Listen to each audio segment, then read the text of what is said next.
Well, it's noon here in Bethesda, Maryland on Thursday, January 12th. And this is news that you can use from YAA with, well, your host, Ray. And today, the F&I goddess herself, Miss Kimberly Kline, as Zach is traveling for business reasons. Yep. I don't. Perhaps he's looking for my replacement. I don't know. I would highly doubt that. That's impossible. Well, Maybe it's mine. Now I who knows? I don't think so. But if my CEO's son ever fires me, I gotta tell you, there will be hell to be paid. How you doing today, Ray? So good to see you. I am well, Kimberly, and how are you doing? I'm just peachy. Peachy, as Phil would say. I'm peachy keen. Well, I am so glad you're peachy keen, and as the world seems to know, and the world suspects that, well, the only reason YAA exists is to bash Carvana. Oh, yes. And that is not true. Okay, that the only reason we exist is to help customers navigate the car buying and owning process. That's the real reason we exist. But we would be derelict in our duties in helping to protect consumers if we didn't share information about Carvana when it's warranted. Yes. So, if you don't mind, Kimberly, I'm going to share my screen if I remember how. I know you do. Well, I wouldn't bet on it, but we're going to try. There we go. There we go. Here. Can you see this? There we go. Oh, there's the machine. Yes. Yeah. Oh, yeah. They got their giant ass vending machine. Michigan Carvana store agrees to surrender dealer license. However, online sales can continue. The Michigan Carvana outlet will surrender its dealer's license in lieu of state regulators taking further administrative actions, such as closing them the hell down. Yeah. Carvana can keep delivering vehicles purchased through its website to Michigan residents at its Michigan locations. So, yeah. So when you saw that, what did you think? What's new? Here we go. But I do really Carvana just keeps on giving. Yes. But it does sound like, and I want to get your take on this too, though. It sounds like you can still maybe purchase online and you can still go to the location to pick up the vehicle, but no paperwork is to be done at the Michigan location, because they have had, before they had their license suspended, now they've moved so far to have their license revoked. And what does that mean for a dealer, Ray, to have your license revoked? Well, it means that legally you can't go through the process of selling or initiating the sales of cars at that particular location when you give up your dealer's license. And it seems to me that this really does nothing. This really does nothing to protect the consumers of Michigan. And the reason that I say that is Carvana can still sell you a car online. If you go to the Novi, Michigan location, which is a suburb of Detroit, there is still staff there. They can't sell you the car in the sense of, well, here's a car, come buy it. But they could walk you inside, put you on a computer, and show you how to go online to then buy a car that you can take delivery of, well, at that very location that no longer has a dealer license. So it seems to me that hasn't really resolved Carvana's issues of titling vehicles in a timely fashion. It doesn't address the issues of misstated odometer statements. Right. It doesn't address any of that. It just says you can't initiate the sale at that location. Right. What is that? I agree. I agree with you. And don't forget, this comes on the heels of October 7th. October 7th suspension. Yes. Whenever Michigan came in and said, "Hey, your actions are illegal and reckless." But, Carvana filed a complaint. Yes. a complaint against those that were enforcing this, namely Michigan court, and they tried to block that suspension. Clearly, it didn't work. So there's still, like everything you just said, they're still right. I mean, how does it change anything?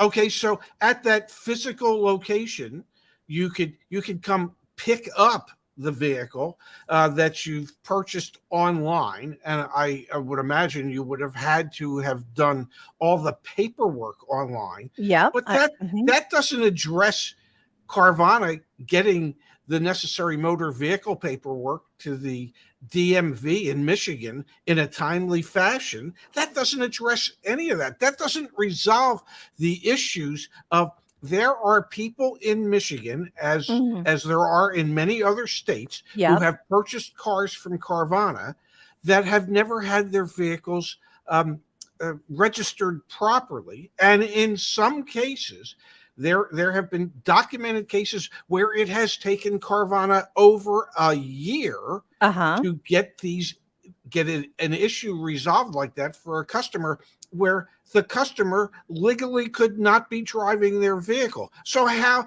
just because you took away their dealer license at a physical location, but still allow the same business practices that caused you to suspend the dealer's license initially, how does this solve any of that?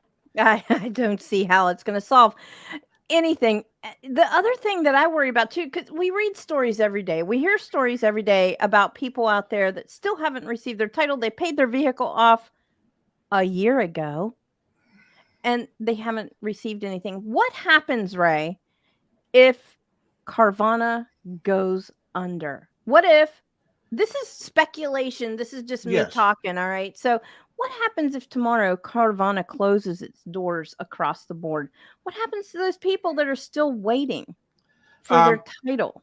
Well, my guess, this is going to sound strange the way I frame this. Okay. But my guess is that it's the same that happens if a prospective bride goes into a bridal shop, places a deposit on their bridal gown, and the bridal shop goes bankrupt and closes its doors prior to the wedding, and the bride cannot get their wedding gown. So if you've purchased a car from Carvana and you have yet to get your title or registration, and they go bankrupt and they shut their doors wherever they may be, right, you are as they say somewhere, SOL. Yeah. It's not like the bride can go knock down the damn door at the bridal shop to get her gown. You can't go knock down the door at Carvana and go walk in and go find a title. Yeah. What a great analogy, Ray. I love that analogy. That actually happened to me. Not me as the bride, but my best friend. We got our dresses ordered. We put our deposits down. Next thing we go to pick up the dresses. They're gone. They're gone. We never got our money. We didn't get our dresses. We had to, get creative. But with a car, you might not be able to get so creative. That's for sure. Maybe you could appeal to your state's Department of Motor Vehicles, but if you have no physical title showing that you're the owner, other than maybe some documentation that you signed, some documents that you signed, would a state even legally be allowed to produce a duplicate title or a new title showing you as the owner of the vehicle if there was no old title for them to use? I don't know. Yeah, and And what are you going to sue Carvana? Yeah, I mean, it sounds like a title work nightmare if you ask me, but since we're talking a little bit about Yes. dealerships, I would Yes. love to get your perspective, Ray, on our Okay. next article that I think is really interesting. Zach brought this to our attention. And it's about Volkswagen. A Volkswagen dealer. While you're Yeah. describing it, I'm going to pull it up. Okay, that sounds good. So it's about a Volkswagen dealer in Arkansas that is suing Volkswagen of America due to infringement on their turf. So evidently, a license was given by Volkswagen of America. And Ray, you'll have to walk us through this process, what it looks like. But a dealership is too close to another Volkswagen dealership. And this one is mad. And they're going after Volkswagen of America because of turf infringement. What do you think about that? Well, it typically in the franchise agreements, it would state the radius, a mile radius around your store, that the manufacturer cannot open another store of the same brand. So, for instance, if you had a Volkswagen store and they said within a 10-mile radius there can't be another store, they could open one 11 miles away, but certainly not 9 miles away, because every dealership in essence, every dealership in essence is a monopoly, and they like the fact that they don't have same brand competition right down the street, unless you are in a major metropolitan area, where there could be 10 Chevrolet dealers in the Philadelphia area, or there could be a half a dozen BMW dealers or Mercedes-Benz dealers down the street. Yeah. Yes, but the difference and the reason that could be is the population is so vast that even though the radius might only be 5 or 6 miles, there's enough population within that 5 or 6 miles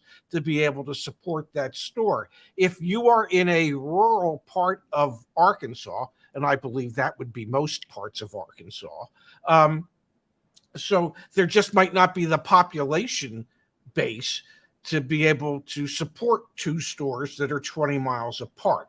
Gotcha.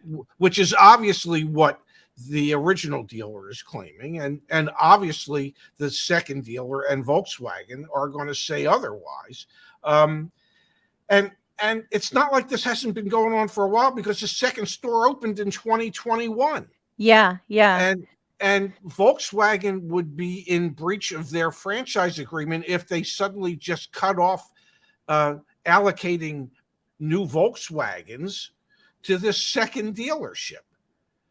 Right. The licensing of Everett Volkswagen in Rogers, Arkansas, which is 20 miles away, encroaches upon its territory and violates the good faith agreement to act in a fair and equitable manner toward each other, established by a franchise contract. This is what the lawsuit alleges. So there's something in the contract that says there's a good faith act in fair and equitable manner that says, hey, not to play a lawyer, but the term good faith, how does one define that? I would like to know, and I'm not a lawyer either. So I can tell you, or I would suspect that lawyers on either side would define it differently. So that there is, I don't know what the legal definition would be of good faith agreement. What does that mean? It is so nebulous. It is so ambivalent that I don't know how you ever can quantify what that means. I can understand if there's you can't have another store within a certain mile radius. That I can understand. Or there has to be enough population between, whatever that may be, can be quantified. But how do you quantify a good faith agreement? That's a good faith question. And That's I can tell sure. you, I have been involved in disputes between a dealership and the manufacturer. Okay. And that was with Acura when we moved to our new facility from 68th and McDowell in central Scottsdale to Acura North Scottsdale at the 101 Auto Collection that the Penske organization built. And, every manufacturer has design standards for their new buildings and for the interiors of their buildings. And so the design standard, according to Acura, was that the desktops had to be the dark Acura blue made of laminate or Formica. And Mr. Penske and his interior designers did the desktops in a dark granite, not a laminate, but a dark granite. And Acura, when you build a new store, part of building a new store is they agree to increase your allocation significantly to help offset the cost of building that store by having more vehicles to sell. And Acura, our zone manager looked at it and she said, "You're not getting your extra cars. This does not meet our design standards." And as Roger said, he says, "I can't believe that my interior decorators have to go fight with their interior decorators, and we'll see how it plays out." Yeah. And I can tell you how it played out. They ripped out the granite desks. Yep. The desktops, and they put in the laminate. They put in the Acura dark blue laminate desktops so that we could get our 300 or 400 extra cars for the year. Yeah. And those are just like, in my mind, that is such a stupid fight because, you're trying to be a luxury brand and your dealer principal wants to put in granite top desks, which I don't know, granite, usually people think of that as a luxury item as opposed to a laminate top desk.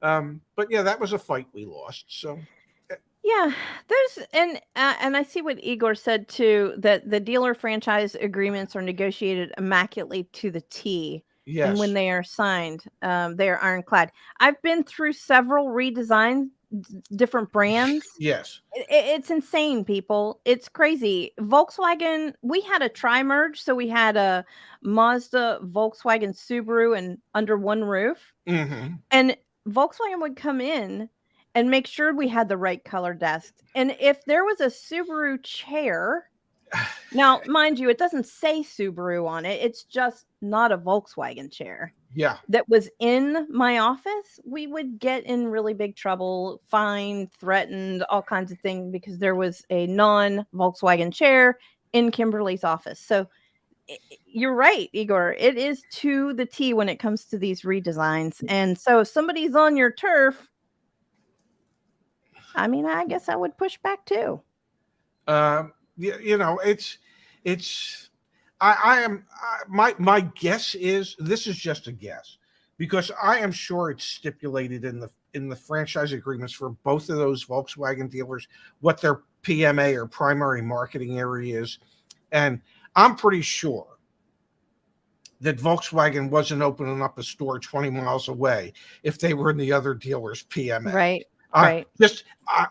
It's just I could be wrong. No, I think I can't wait to see how it ultimately plays out. Yeah, but, I find that interesting. Yes, I think I want to thank Javi. Yeah. With his $5 donation, that's very kind of you, Javi. And you got to stop paying us on a daily basis. It's like you have a crack habit here, Javi. Okay, you got to have it. Yeah, you just keep giving us money, and I don't know that you're really getting enough in return for it. But that's a story for another day. So how will I be able to buy one of Carvana's liquidated RAV4 primes? Well, I don't know. You can. You just may never get a title to it, so you may never legally own it. If it were me, if I was a consumer out there, and I understood what is going on at Carvana, and obviously there's a lot of people that don't have a clue.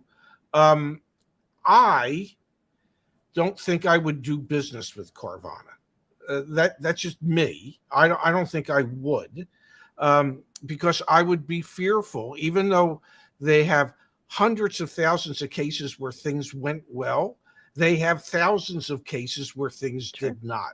And I don't know that I would want to take the chance that my purchase would fall into the category of things did not go well. Mm-hmm. I do know that Carvana's stock went up 24% yesterday and was now trading at $5.50 yesterday. So for a 24% increase in value, it's all the way up to $5.50. I know it's been as low as like $3.50 just a week or so ago. I just scares the hell out of me. Ray, if somebody was looking to buy a car, you could go where? To joinyaa.com? You could, and you could search for cars. That was a really good segue and a really good opportunity for me to pitch our website that I don't know how to get to at the moment. Go to joinyaa.com. Go to the buy tab. Search the cars. Yes, and try and stay away from. Well, I don't think Carvana's cars come up on our website, and try and stay away from Carvana. And it's not because I enjoy bashing Carvana. No, it's because there are serious issues there, and there have been thousands of cases where consumers have gotten screwed. Yeah. Let me just leave it at that. Now, let me go over to another which one? Topic, Tesla, which there are many people out there that think I only live to bash Tesla, and that's not true either. And I'm about to prove that right now. Okay. What's going on with Tesla? Oh my God, are you ready for this? Yeah, should I get my crown out? Tesla captures the U.S. luxury market crown for this year. Okay. They are by far and away the luxury leader. And by far and away, I mean, they outsold BMW by like 132,000 cars. So as many people think I hate Tesla, I don't hate Tesla. No, I don't. I see some issues with Tesla, but I don't hate them. I see issues with every brand and every manufacturer. Trust me, I've worked for enough of them. Yeah. But here's the numbers. I don't know how to enlarge it. Tesla sold 491,000 even. Cars. Yeah, how'd that happen? That's a freaky thing. It's the way it always happens with that. And that's the aspect of Tesla that I bash, in that they don't give you the true and legitimate numbers. This is true. That's the thing that bothers me. That just irks me. That's just me. BMW sold 332,388 vehicles. Mercedes finished a distant third at 286,764, followed by Lexus, Audi, Cadillac, Acura, and Acura only outsold Volvo by like 270 cars. So those were your luxury leaders. And if I may, from having spent 12 years with Acura doesn't necessarily think of themselves as a luxury car brand. At least while I spent time with them, they always referred to themselves as near luxury. Yes.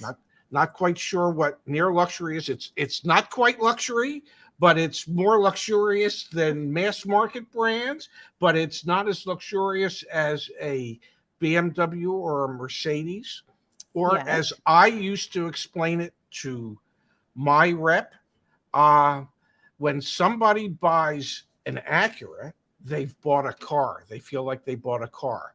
When somebody buys a Mercedes-Benz or a BMW, they feel like they've reached an accomplishment in life. That's the difference. There you go. Well said. Now, in West Virginia, we say pert near. So it's pert near luxury. But yeah, let's thank Kayvon for your super sticker. Thank you. No comment. Just a great super sticker. Thank you. Thank you. Thank you so much, Kayvon. And yeah. Taker 610. Tesla 3 and Y are luxury priced, not luxury in my opinion. Well, I think pretty much every Tesla at this point is luxury priced. You know, I will say this: there are Tesla fanatics that have nothing but good things to say about Tesla. And there are others, Tesla detractors, who say, hey, it's a great electric car, but the build quality is suspect. That the actual quality of the vehicle is not up to some of the standards of others. I can honestly say I've never been in a Tesla, so I don't know. Okay, I've never ridden in one. I don't really know the first thing about them. Now I know Justice would probably say no, that they're a fine car, an excellent car, build quality is good. Yeah. I don't know. I've never been in one. I like this statement. Not only do luxury buyers want EVs, but the one that only sells EVs is now the sales leader. Really? Well, yeah. I mean, they only sell EVs. Wouldn't it be something if Elon got into ICE vehicles? Whoa. Yeah, imagine how many cars he could sell then. What if he got into affordable ICE vehicles? What if, Kimberly, he got into affordable EVs? Because my understanding is they're not really. Not really. It could change everything. It could change everything. Yes.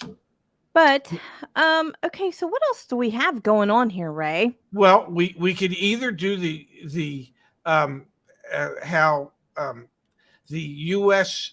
EV market is the EV market in this country is ruled by U.S. made EVs. Yeah. Is that something you think we should talk about? If our audience would like to hear about that, we can touch on that. Honestly, I think we really have, because the reason that the EV market is in this country is more U.S. based is because of Tesla. I mean, it's that simple. Yeah. And the new rules governing EVs that they have to be made here will be forcing the other manufacturers to start building plants for the batteries or this or that.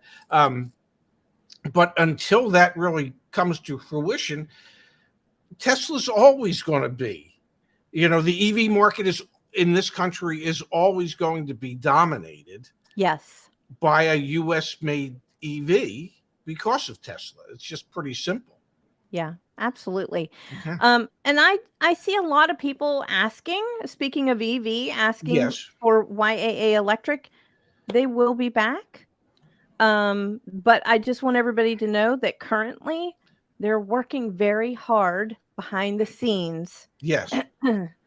With YAA. So we have really, really, really good and cool things coming your way.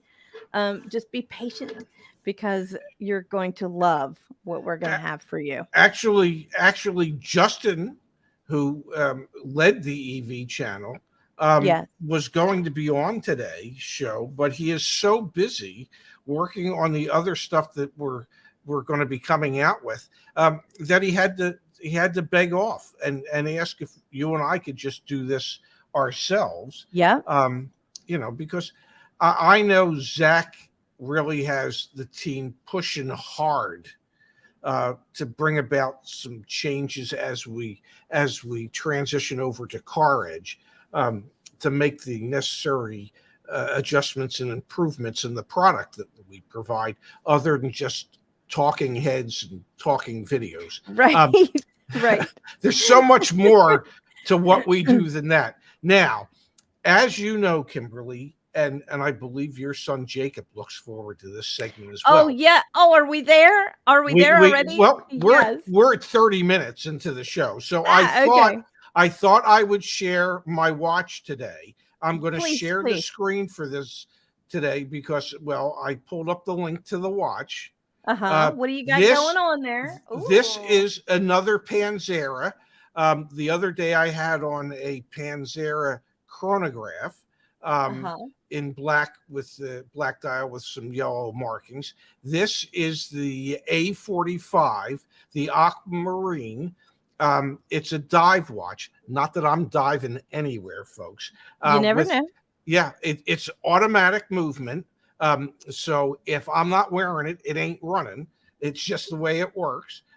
It's water resistant to 200 meters, which is 660 feet, ladies and gentlemen. Thank heavens. So when you go scuba diving, when I go scuba diving, and I think like I ain't never getting down to 660 feet. Okay. And if I did, I'd probably be dead already.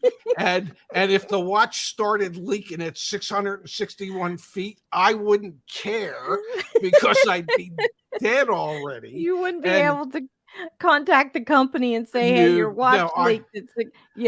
I can assure you there would be no warranty claim whatsoever at that point. But in the event that I were to ever find somebody that wanted to go that deep, I would tell them, hey, just stop at 650 feet just to be safe. This is one of my favorite watches. I've had it. This is the back of the watch. That's sharp. I like that. Yeah, and Panzera is an Australian company. And sometimes they use Swiss movements. Most of the times they use Japanese movements, but I really thoroughly enjoy their watches. It's a big, thick, heavy band, very comfortable watch, very enjoyable watch. Very stylish.